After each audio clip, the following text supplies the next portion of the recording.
What's up, everyone? Welcome to another episode of Live Crypto Tips, or I should say Crypto Tips Live. You could probably see a hole in my shirt. Yeah, which is, it's because of the green screen. Green screen magic. Yes. So. It's Monday. Yeah. Let's really quickly, let's get into something really quick. Okay, so I want to talk about Zimbabwe. Zimbabwe may be entering, or maybe the next country to embrace Bitcoin as legal tender. Man. Crazy. So all of these countries are kind of migrating towards Bitcoin. Like El Salvador, you have Zimbabwe, thinking about it. You have Paraguay, you have different countries out there that are really inclined to, embrace Bitcoin. And also you have banks as well, which we will get into. But what do you think about this? I think it's great, just like it was for El Salvador. And actually, if you guys want to reference all of the links I have for you down below in the video description, you can find all of these articles that we're going to talk about today. So feel free to read along. But yeah, so Zimbabwe basically is the normal hesitations that they have is that how Bitcoin, they don't have the regulatory framework to prevent cross-border transactions or preventing illicit activities. And so at least in this article, that's what they're referencing is like what's holding them back. But obviously, they're going to want to facilitate any kind of a new economy that can help bring more capital into their country. And cryptocurrencies are great for that. So we'll see how long they can set aside those nefarious activities of cryptocurrencies, and they can actually, use this to their benefit. Exactly. And lastly, before I check out the live stream, who's in the live stream, Santander Bank came out with is coming out with an ETF, and so they're realizing that, hey, we're going to be irrelevant if we don't get on the Bitcoin train. And the crazy thing is irrelevant. Well, the corner.eu says Santander joins the blockchain revolution. No, it's the Bitcoin revolution because Bitcoin started this, and they're so far behind. Traditional finance is so far behind. But here's a funny thing. It says Santander is thus following in the footsteps of investment banks such as BNY Mellon, Morgan Stanley, Goldman Sachs, JP Morgan, which, the CEO said, oh, Jamie Dimon's like, oh, it's I'm going to fire people that are even having anything to do with Bitcoin. What was it, like 4 years ago? Not that long ago. Yeah, it's ridiculous. So now they're getting into it because they really realize they're going to be absolutely irrelevant. This is traditional dinosaur finance. Younger generations will not put up with traditional finance. They're finished. Yeah, and they don't have to put up with traditional finance anymore. And that is beautiful. Yeah, exactly. See what the comments are? Sure, let's go to the comments. All right. Hi, everyone in the comment section. For those of you who are sending out questions, please do not spam the live chat. We will get to your questions, especially towards the end of this live stream. Just know that we are keeping an eye on the live chat, and it's great to see you guys all here. Sergio, good to see you guys. Tracy, hi guys. Don't forget to mention Olivia, hello. EFI along with ENJ. Yes, that's the Metaverse is definitely exploding, and we were one of the first YouTubers out there kind of going over it, which is pretty sweet. Okay. Hey, what's up, Dragon Ball? Sean.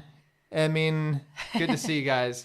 The waves are in Toby's heart. Yeah, yes. Exactly.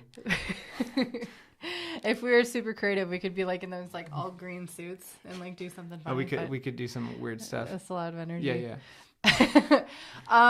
So next up I want to talk about is what is happening with Block.one and EOS. This is a lesson for anyone, in my opinion, this is a lesson for anyone who is like, number one supporter of whatever coin is highly trending right now, seeing a ton of profits and seems to be doing very, very well in this bull run. You guys always have to take those profits, but see that improvement with a grain of salt, because EOS was like maybe the Solana of 2017. Not to say Solana isn't going to be, it could be Could do whatever it's going to do. There's no future telling here. But EOS was very promising. It had a very successful ICO. They raised billions of dollars, and Block.one is actually one of the largest holders of Bitcoin, private companies holding Bitcoin. And, you know, even just a year ago, EOS was number 7 on ranked by market cap, and now they're ranked 44th. So they've slipped. I should also say they are 75% below their all-time high. Which was in 2018. So imagine the opportunity cost lost by holding EOS when you could have literally just, made so much money off Bitcoin or Ethereum or Solana or any other coin out there. There's reasons for that. Yeah, most coins that are popular now that a lot of people have their eyes on, like Polkadot, Chainlink, Atom, Luna, Solana, Ethereum, Bitcoin, all of these coins hit all-time highs in May. EOS was not one of them, which is why they've fallen so far behind in the past year to number 44 now. And so basically this article came out saying how Block.one was basically going to give like $200+ million to Helios, which is a company run by, what's his name? Brock Pierce, another famous guy who was like really into crypto and EOS back then. Child star for those of you who watched Mighty Ducks. He's still into crypto, yeah. Yeah, he's definitely into crypto. And so he has his own project now. Block.one is going to be sending him $200 million worth of EOS coins. First of all, that's a ton of cash. Second of all, I don't know if there was, a vote given to sending these coins, or if this was just, centralized supply of EOS controlled by Block.one that they're sending. Anyway, they're sending him to this company to help stimulate activity on EOS for creating basically a venture capital fund for EOS, getting into NFTs, and basically trying to make EOS relevant again. The lesson here is that, everyone, including us, we're all doing our best to investigate as best we can a coin and special delivery. Perfect timing, because I'll just continue on my rant. We're all doing our best to identify which coins will last the longest, which one is actually going to follow through on their promises. And a big indication of that, a big lender of this, is the funding that a project receives. EOS got a ton of funding during their ICO phase. Now, the other side of that is that, what are they hungry for? If they already got their huge paycheck, what is driving them to bring on more success? What are they hungry for? What are they actually building? The fact is, they already got their paycheck. What else do they have to do?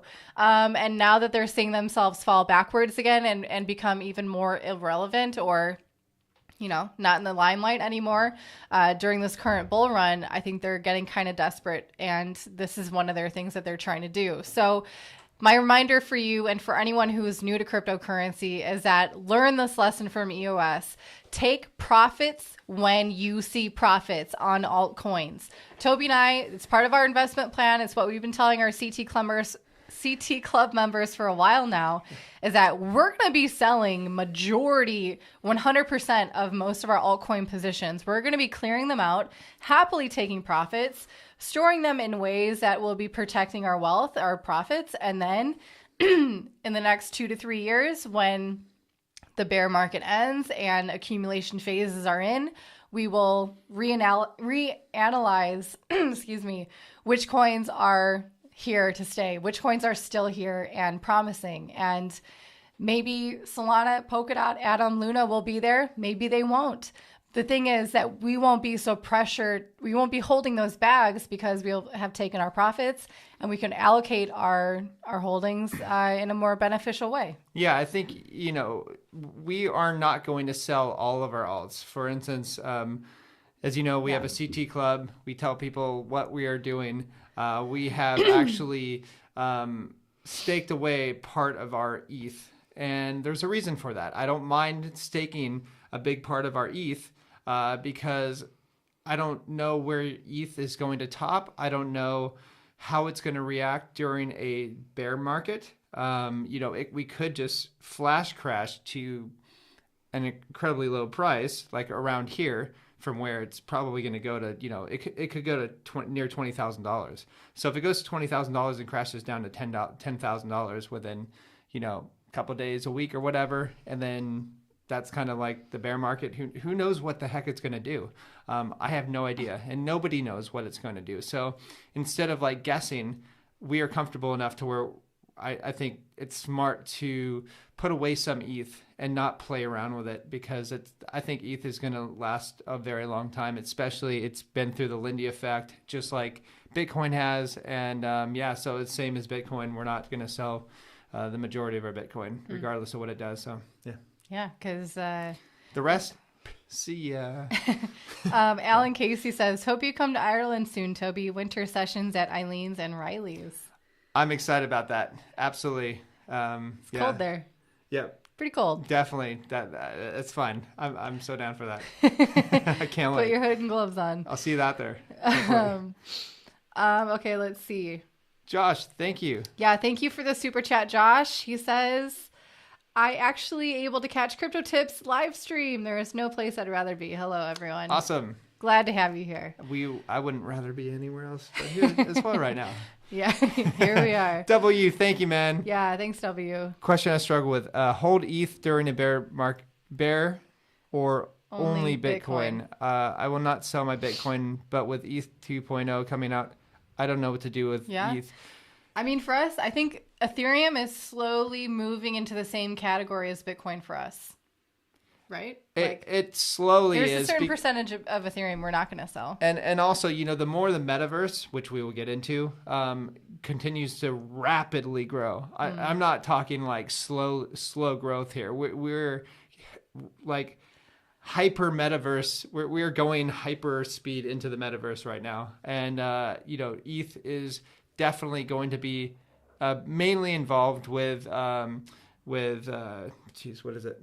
Sorry, I brain farted. I'm sorry. It's mainly involved with NFTs. Oh. So with NFTs, like OpenSea is taking up, I think it's double or almost triple of what Uniswap has done for fees and stuff. And all of these ETH fees, because we are entering 2.0 for ETH, they're being burned away. I think there was 100,000 ETH burned last week, if I stand correctly. Yeah, I think it was about 100,000.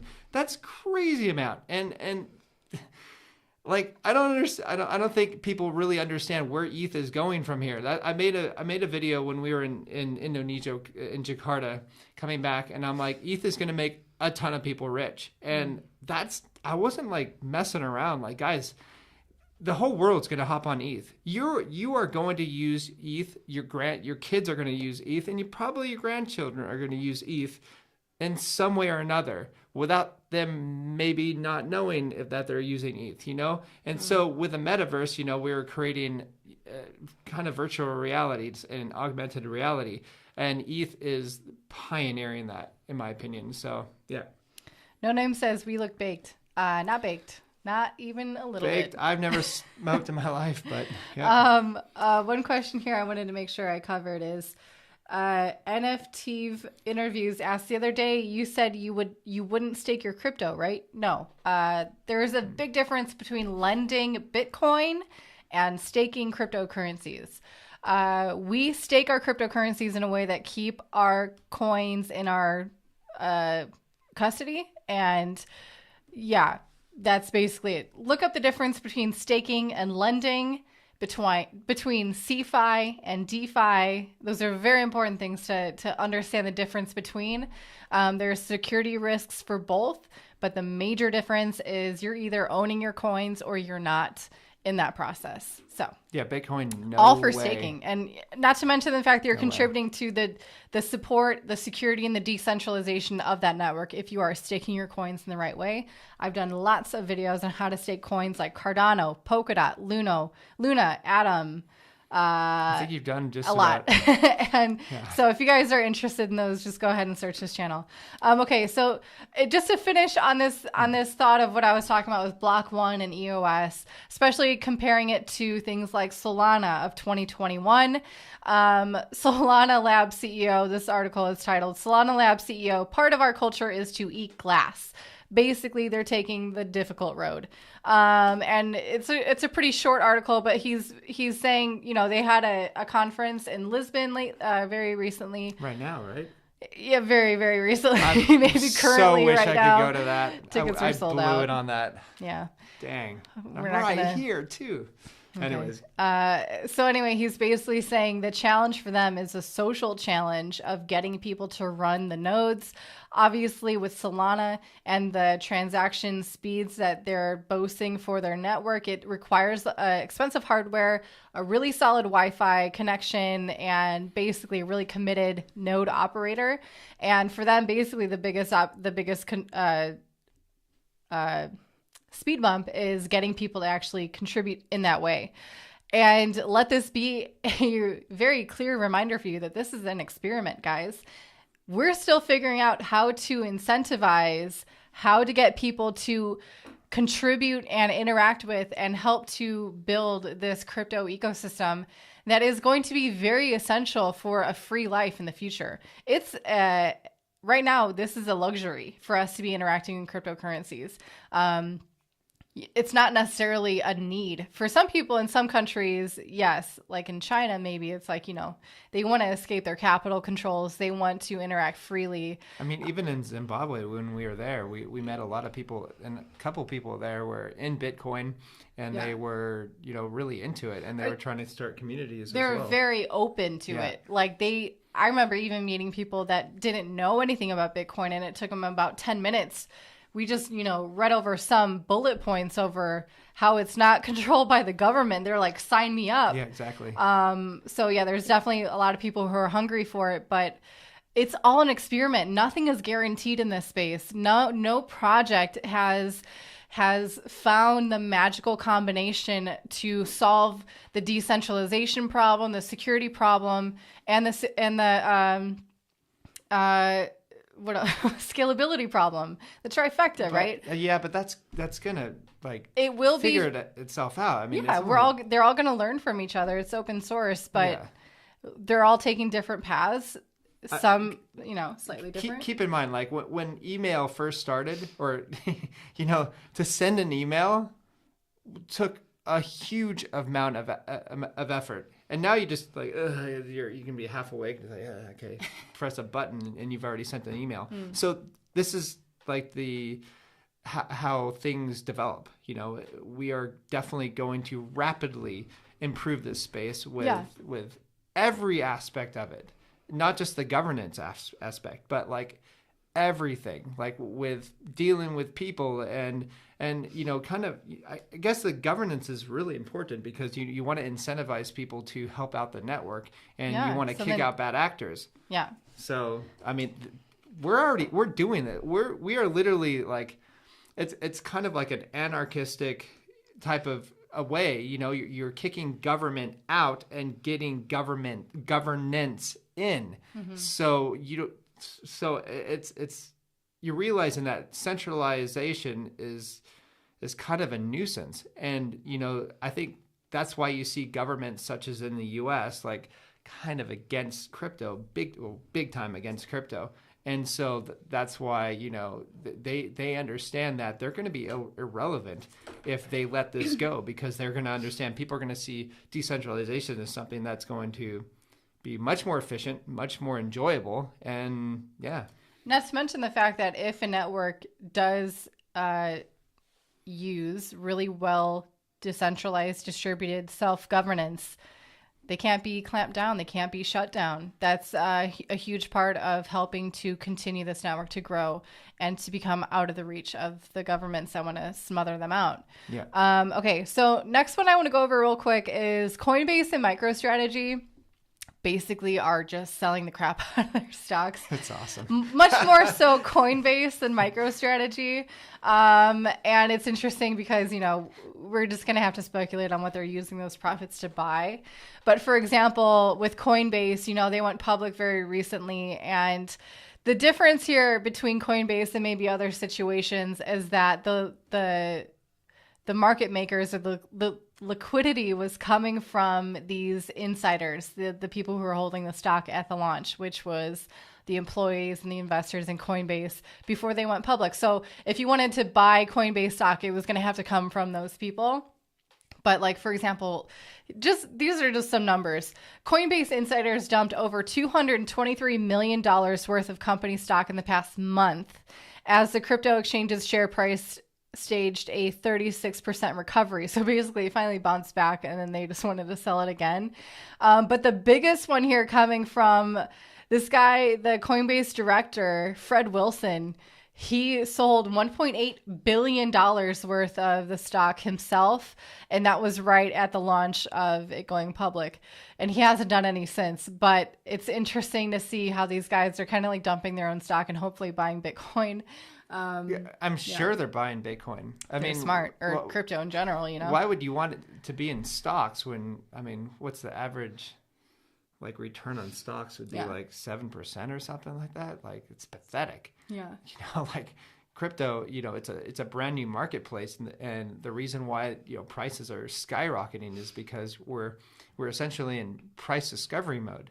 So you don't have a government that's going to set circuit breakers for you to, if the price rises too much or dumps too much, the government steps in and goes, hey, no, you can't do this. Stop. We're gonna halt trading or whatever. There's no halting here, and it's 24/7.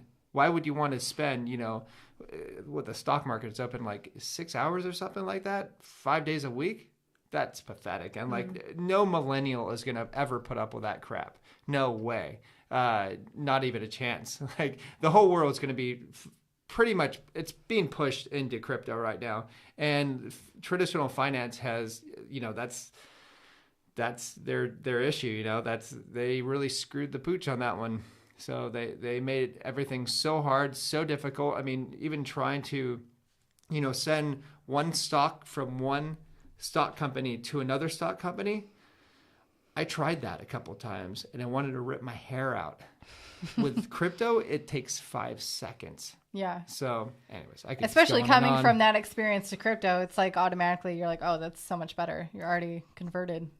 Robbie Cast, Render. We got our CT club into that. That was over the summer. Glad I felt it. Yeah, thanks, man. I'm glad it's rallying for you guys. And the last couple ones, which were fantastic, are doing so good. Yeah. Jack Prue asks, is it safe to just leave my USDT on Binance and when I sell all my altcoins in near the top of the bull market and just wait to buy it when all crashes down? Depending on how much profits you're working with, I would invest in something like a hardware wallet to store your Tether in. Depending on how much money you're dealing with, you either have to have, a really, really good secure way to log into your Binance. What about Omni wallet? Or, USDT can be stored on Ethereum wallets, on Bitcoin wallets, on Solana wallets. Basically, it's able to be transferred via lots of different networks. But I would say, but keep in mind, like, if you're putting those coins on there, just realize you're not going to be making interest on that. Yeah. So consider, well, unless you have it on your ledger and then you can use it with DeFi. Sure. Okay. Yeah. For sure. Yeah. But, consider making sure that you are not letting your money go lazy unless you're holding a bit of cash and to wait for a dip or whatever. What do you think about using Tether on Binance for lending during a bear market? Is that dangerous? You could either do that or you could do it on... No, do you think it's dangerous to lend Tether on Binance during a bear market? Oh, depends on what happens to Binance, but that's what probably not. And you want to look at... You think it's fine? It's not as safe as, holding on to your hardware wallet. Yeah. So, of course not. Of course, it's not as safe. I don't know, because if you're saying, oh, you're not going to be earning a pass, I'm not trying to argue with you or anything, but like if you're holding it on a wallet, you're not going to be earning income. So then people might be like, oh, well, then I should just keep it on Binance and lend it. Yeah, you could, but depends how much money you're dealing with. So, say for instance, what we're doing is we're going to keep a bunch of of our Bitcoin off on our ledger, or on multi-sig or whatever, and so we are going to definitely protect that from. We're not giving it to anybody. We have our your private keys are really important. If you don't hold your private keys, they're kind of not your coins. They're definitely not your coins. So, but with your cash during a bear market, I mean, why wouldn't you lend it out? Like that's one of the things that I'm definitely going to do. Like I have no problem of lending out my your stable cash. coins. Yeah. Yeah. It's different than Bitcoin. Way different. Yeah. Bitcoin's actually valuable. Cash is going to lose its value. So there you go.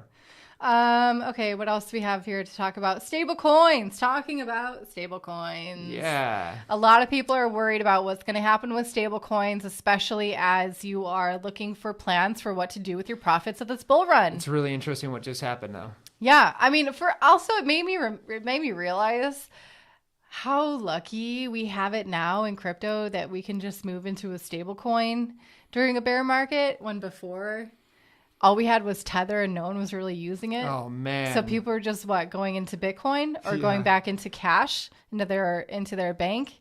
So I think actually, obviously these tax regulations of moving into fiat currencies has spurred a lot of interest into stable coins as an option for, that's not counting. If you're in the US, it doesn't matter. If you're going from Bitcoin to Tether, you're going to pay tax. Yeah. If you trade anything, anywhere, anytime, you're going to pay tax. But anyway, so basically what's happened is the US, at least, their regulations for stablecoins has been kicked down the road. The group that is the SEC, the US Treasury Department, Federal Reserve, CFTC, the Office of the Comptroller of the Currency, stupid names and the FDIC have all decided to let Congress decide what to do with stablecoins. So delayed. Just remember the first three words are three letters of Congress. So just remember. Yeah. They're not on your side, guys. But basically obviously, but I mean, the number one giveaway is that they're claiming that their interest, or they're so scared for stablecoins, is because of the room for fraud and terrorist and stuff. Dude, there's so many more fraudulent projects happening in crypto than with stablecoins. Yeah. So, but yeah, basically, they're saying that, let's see. When it does come time for them to regulate, what are they concerned with? They're concerned that stablecoins look a lot more like money market funds than currencies that can reliably be used as a means of payment. And they're saying here, they're pretty much scared that the US dollar is going to lose irrelevancy. Oh, of course, but they're not going to say that, but that's what they're saying. Yes. They're not going to say that. It's like, I mean, how do you look at that and go and not come out with that conclusion? I mean, like, geez, man, these guys are like incredible. Yeah, they say, and the amount of waste that it takes to keep the US dollar afloat. Yeah, I think the U.S. military uses 6.3 billion gallons of fuel each year to keep that operation going. Wow. Talk about green. Right, Heidi? Yeah, they care about the environment. Yeah, of course they do. They care about number one, always. Yeah. So Gary Gensler, the head of the SEC chair, he was saying that, they wouldn't, for example, have the ability to, what they do want to do is deploy the full protections of the Federal Securities Law and Commodity Exchange Act to these products and arrangements where applicable. That's the key phrase, where applicable. decentralized stablecoins. Good luck applying that to any of those. But what they wouldn't, for example, have the ability to set all of the risk management standards that the working group could hope to see in regard to the holding and the transfer of the coins. They cannot control who holds a stablecoin. They cannot control who generates the wallets that are holding the stablecoins. They can control perhaps the company who is maintaining, or, the wallet company, the wallet provider that is maintaining wallets, making it available for you and I to hold stable coins, for example, maybe hardware wallets. I don't know. Maybe, for example, like my Ether wallet is an exchange. It also, of course, the transfer of coins. They can't control who can send what coins where, because it is a decentralized peer-to-peer network. And they're going to have fun trying to control that. But anyway, the relative good news here is that if they had any surefire way of regulating stablecoins, they'd be on it. The fact that they're kicking it down the road for Congress to deal with speaks volumes. And take advantage of stablecoins while you still can. All right, next. Ethereum, congratulations, all-time high. You guys are killing it. So, what do you think about there's this title? Okay, this title got me to click. It was clickbait for me. Sure. Title is Ethereum breaks new all-time high. Okay, I knew that. As gas fees plummet. But wait a second.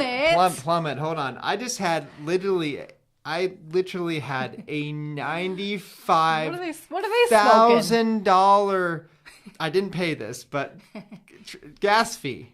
$95,000 to get into an NFT or whatever, and I was gonna purchase for 0.2 ETH, and they were gonna charge me $95,000 for the transaction fee. I'm just like, you guys are insane. They are insane. What the heck, man? Talk about clickbait. They're saying that the transaction fees plummeted. Really, they just plummeted like 30%, and now the average fee is $37.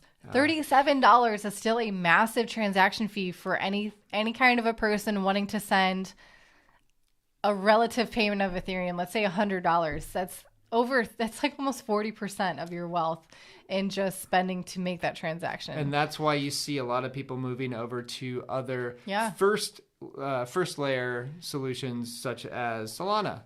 That's why we like Solana. That's why we've been bullish on it since it was in the teens or a couple dollars, So we can see where this space is headed. But I really think ETH has a long way to go because, as we saw in the 2017, 2018 bull run, the ETH fees were pretty crazy back then, not as crazy as they are now, and people are still using it. So I think people are still going to use this, and just have patience with it. By ETH 2.0, which should be in a year and a half, maybe 2 years. You never know with ETH because they are always taking their time, which is good because you don't want a network to rush out things. I think that by then it should be much cheaper, but we'll see. Do you want to talk on the Metaverse? Yeah. Okay. So the Metaverse, this is like one of my favorite because I can see where things are heading. And I've talked about this before, and I'm just like, I'm going to keep telling you guys, like, Metaverse is where it's headed. This is where the NFT space is going, okay? So Engine, that's one of the coins that I it's an OG project. It's been around for a while. About 4 years now, yeah. So gaming. Engine is currently off I think it's 29% off its all-time high. Mm-hmm. Which was in May. Yeah. So it hit an all-time high in May. Exactly. So it's doing stuff. And I really enjoy their foresight because it says right here, Engine forms $100 million fund to support Metaverse projects. So the Affinity Metaverse Fund will aim to support work on Metaverse projects on Efinity, a blockchain developed by Engine and Polkadot. So the fund will focus on cross-chain NFT assets, digital collectible applications, gaming that harnesses mixed reality, virtual events, and building multi-chain infrastructure. So it's very similar to what I see happening on like Metahero, and that was one of the other things that we got into. So what that is it takes takes a bunch of pictures of like objects, real life objects, puts them into augmented reality. And, you know, that's where this is heading. It's interesting here. It's also saying Affinity was originally developed for Ethereum. An engine raised $18.9 million in a private token sale in March to fund its migration to Polkadot in order to escape Ethereum's high gas fees. So we're seeing not only just people migrating away from Ethereum, but projects as well. So it's gonna an engine being a gaming platform. Yeah, like, exactly. There's there's beautiful. there's certain projects that are, you know, trying to again pivot towards the metaverse or NFTs, but one that's developed for gaming and has already a pretty solid community in the gaming industry is very much aligned to do really well in the metaverse. So that's why we think you should keep an eye on Engine. Yeah, definitely. Yeah. I mean, $100 million is a lot of money to be putting into something. Yeah. And I think they have a lot of foresight. As a reference, this is about half the amount of money that EOS is putting towards saving their entire platform. Yeah. And, you know, $200 million for Block.one and EOS is like pennies. But so this is a serious investment for them. And so they're definitely taking it seriously. So definitely. We'll see so let's get into some of the questions. Yeah. Here. We see another super chat. Thank you, plummeting Josh. gas fees. Thank you, Josh. What reality is this taking place? I did hear someone, I think, you know, I'm on Facebook still sometimes, and I'm always on, I see these comments on like these newcomer Facebook groups. It's a good way for me to keep track of like, you know, where the beginners are at. And one person actually suggested trying to make your transactions around midnight. I don't know what time zone that is. I'm assuming it's in the US at some point. Maybe it's cheaper in the middle of the night where everyone's sleeping. But so Star Atlas NFT Solana gaming token, absolutely. I think it's on Tuesday or Tuesday. I don't know what day that is for you, but yeah, for sure. 24 hours. I'm keeping an eye on that. Yeah, 24 hours. Okay. Well, somebody said about Ergo. Projects like Ergo. We are in Ergo. We are in Ergo right now. Yeah. Yep. We are in about. We dusted some into Ergo. Something coins, 40 something coins, I think. Yeah. So yeah, but yeah, I haven't talked about that. But ETH, Solana, or both? Well, both, absolutely both, because I mean, as we showed you today, you know, ETH fees are astronomical. Like, especially if you're trying to get into a NFT and the fees are $95,000. I mean, there is a difference between sending Ethereum from one person to another in a wallet that you control. Let's say I have Ethereum in my ledger and I want to send a tip to someone, or I want to send a payment of like $50 to someone. I can control the transaction fee in that wallet. If I'm sending it from a centralized exchange, I'm going to pay whatever the centralized exchange has decided. That's different than something like buying an NFT, using DeFi, interacting with the smart contracts. Those often have much higher fees for whatever reason. So it's basically, you know, it's a specialized type of transaction it's higher. But Cloudy asks, how about TVK? I think that's Terra Virtual Collect. Yeah, definitely. I mean, they've been around for a very long time as well. So let's see what they have to do. I mean, you don't know which platform is going to really be the one, so it's really difficult to guess, because there's a lot of people that want to be into the metaverse projects, and so, you know, put a little dust here, put a little dust there, you know, don't go all in on one project. That's crazy. So also, Jack Prue had another question. Given the fact that stablecoins will be regulated later, is USDT the safer bet for bear market? Don't quite get why not just convert it to USD and wait for the dip. Okay, a couple different things. Tether, I mean, USDC, Tether, GUSD, all of these centralized stablecoins, I don't think it's like, you know, make your own decisions, do your own research. I don't think it's like a really emergency situation to worry about those stablecoins yet, especially if you're in the US, because of what the article we just read about, the stable coins, you know, they're kicking it down the road. Tether wouldn't be considered a safe bet because of regulations. It is a centralized stablecoin. If you're looking for a decentralized stablecoin, look for UST, Yeah. DAI. There's a few different ones, but those are pretty good with liquidity. Also, why not just convert it to USD and wait to buy the dip? If you are a US citizen, it doesn't matter if you're going from Bitcoin to a stablecoin, you will be taxed. If you're in different countries, they have different tax laws. In some countries, you can go from Bitcoin to Tether and not be taxed. But if you went from Bitcoin to your native currency, your fiat currency, that is a taxable event. So that's a reason. Also, you can use Tether in the meantime, like Toby was alluding to. You can use it on DeFi platforms for lending, for farming, to generate a passive income while you're holding it. Why not put that money to work and turning it into another passive income? For sure. Jack Peru, come serve Portugal. Or wait, where is it? Oh boy. Did you? Oh. He said, "Come serve Peru." Yeah. Peru. I've actually been there once. That was a beautiful place. And he actually has another one. Given the fact that stablecoins will be that one. Okay. Okay. Ada is sleeping. Yes, it is. Thanks, Niku. Appreciate it, man. Yeah, thank you. Let's see. What date does Solana lockup period end? Good question. Solana. I mean, you're gonna have to have it. No, it's for the investors. The main investors. I don't know. They had a lockup period for the ICO. Okay. We'll do a video on that. But I wouldn't worry about that. So the more it actually the more that, for instance, wouldn't you be more inclined to hold it during a bull run to see how much higher it's going to go?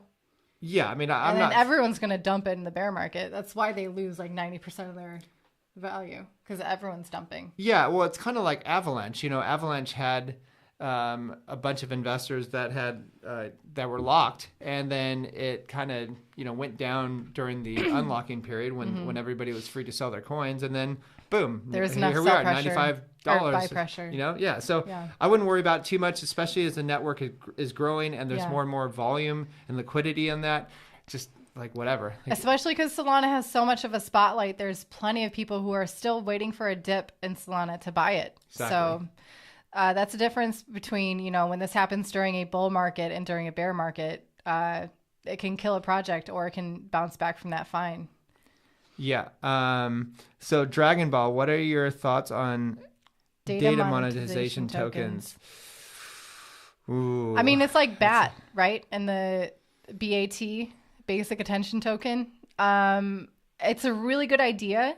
I'm kind of disappointed in their direction towards, using the Uphold wallet on Brave, and you have to go through KYC to withdraw your coins. I don't really understand that. So it's a good idea. I'm sure it's going to continue on, and I'm looking forward to other projects as well that build on that. But yeah, definitely a good idea. Yeah. So, anyways, thanks, thank you guys for everything. We really appreciate it. You guys watching, and we really enjoy this part of the week. Yeah. It's so fun, especially like we actually get to see the community that is following us, and we really appreciate you guys. And you guys have really good questions, and we will be getting more Q&As from you guys from our CT club. Yeah. We have 623 people right now, which is amazing. Every week we go on, we get more and more people. So thank you everyone for tuning in. And tomorrow, watch out for another video I have with our favorite Maria, lawyer from Portugal, talking about other ways to get residency in Portugal and to benefit from the crypto tax friendliness here. Let me just be right before we go. I'm gonna try to shoot your questions here. Okay, so what is the best platform to mint and sell my NFTs? Well, if you want to go to OpenSea, it's really expensive because it's more ETH. And so if you want Solana, you have Solanart. Solanart.io, and that's you're dealing with Solana, so it's a really cheap place to mint NFTs. Depending on at least the transaction fees are going to be really cheap. Depending on the project, who knows what they're going to start the mint out on, but yeah, I would check that out. Any thoughts on Solend? Yeah, pretty cool. Let's see what happens. It's kind of like ETH Lend back in 2017. Yeah, they rebranded. They to rebranded. AAVE. Yep, they rebranded to they AAVE. done very well. So they did really, really well, and we Yeah. met some of the founders, and we went surfing with them. It was Yeah, great. it was fun. Let's see, what are the best mint, and so that's pretty much it. Yep. What NFTs are you buying? Well, nothing lately. Nothing really lately. I've been more focused on kind of the metaverse and kind of buying like a little bit of land on OVR. And that's a pain in the butt to kind of maneuver around. It is a pain in the butt. It's not as easy as you think, but once you kind of understand it's kind of fun because you can pick different pieces of land that might not be for sale, and you have to be creative. So for instance, I bought a little bit of Las Vegas and Yankee Stadium, and it's kind of fun, and who knows where this is heading. So this is my diversification in a completely new realm, which I'm still learning. I'm just breaking the surface. If you guys are liking these live streams, please hit the like button. We appreciate that, and it helps our channel out. Yes. Anything else? On Cardano, lastly, I can't wait. Yeah. We're always saying can't wait for Cardano. I'm going to do more research on Cardano projects, and their definitely, ecosystem, it'd be crazy not to. So yeah, for sure. Anyways, guys, have a good day. Bye, guys. Bye-bye. Thank you.